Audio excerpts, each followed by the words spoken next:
جب سورج لپیٹ لیا جائے گا اور جب تارے بے نور ہو جائیں گے اور جب پہاڑ چلائے جائیں گے اور جب بیاہنے والی اونٹنیاں یوں ہی چھوڑ دی جائیں گی اور جب وحشی جانور جمع کیے جائیں گے اور جب سمندر آگ ہو جائیں گے اور جب روحیں جسموں سے ملا دی جائیں گی اور جب اس بچی سے جو زندہ دفنا دی گئی ہو پوچھا جائے گا کہ وہ کس گناہ کے سبب قتل کر دی گئی،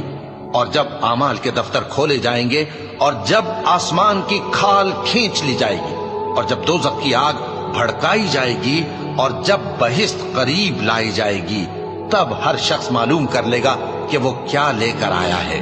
بس میں ان ستاروں کی قسم کھاتا ہوں جو پیچھے ہٹ جاتی ہیں اور جو سیر کرتے اور غائب ہو جاتی ہیں، اور رات کی قسم جب وہ پھیلنے لگتی ہے، اور صبح کی قسم جب وہ نمودار ہوتی ہے، کہ بے شک یہ قرآن اس فرشتہ عالی مقام کا سنایا ہوا پیغام